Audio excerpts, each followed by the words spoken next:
Sam Agréasque sur un chantier qui nous a été confié par le BRGM. Ce qui nous a été demandé consiste à nettoyer une partie de 170 mètres afin de procéder à une inspection de la structure. Ça, il faut enlever toute la calcite qui est contenue dans la canalisation située à l'intérieur de la galerie. Cette canalisation mesure 500 mm de diamètre. Il y a deux difficultés.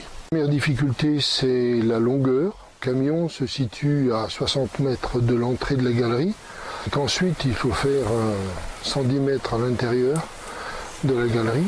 Distance fait tomber le niveau de pression. C'est vite aperçu que la galerie était colmatée par de la calcite mélangée à de la chaux. Le diamant a une dureté de 10, c'est la pierre la plus dure.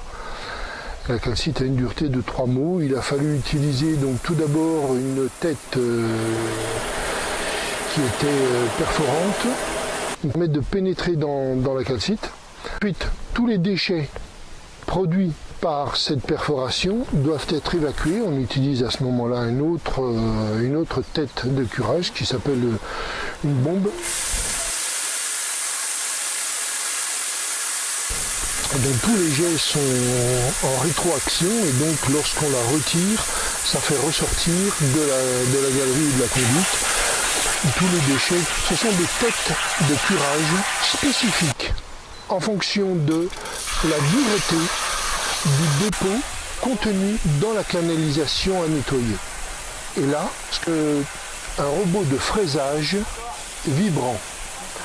Sous la pression de l'eau, l'outil pèse 15 kg, tourne, les dents crantées creusent dans la calcite et en vibrant font éclater la calcite. Donc perfore et il fait éclater.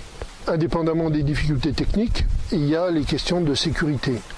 L'eau dans la galerie est une eau contenant de la chaux et donc qui titre à entre 11 et 12 degrés de pH. Une forte odeur d'ammoniac qui émane de la canalisation au bout. Pour s'en protéger, nous avons équipé les techniciens de masques avec cartouches filtrantes spécifiques à l'ammoniac. C'est ce qui leur a permis de tenir quelques heures chaque jour à l'intérieur de la galerie en se relayant toutes les heures. Une combinaison étanche, gants étanches, casque, un éclairage suffisant, projecteur qui est mis dans la galerie. La galerie mesure 1,50 m de haut. Elle est recouverte sur le sol d'une couche de calcite d'environ 20 cm. Ce qui fait qu'il ne vous reste qu'1,30 m et la calcite s'épaissit au fur et à mesure que vous avancez dans la galerie. Vous pouvez travailler que plié en deux. Il faut respecter et protéger la nature. Et les produits qui s'écoulent doivent être surveillés et suivis. C'est la raison pour laquelle vous avez vu un bassin de décantation juste en entrée aval de la galerie. Ce bassin de décantation permet de neutraliser, avec les pluies, avec l'eau qui arrive, permet de neutraliser la chaux afin qu'au moment où elle repart dans la nature, elle fasse moins de 8,5 en pH.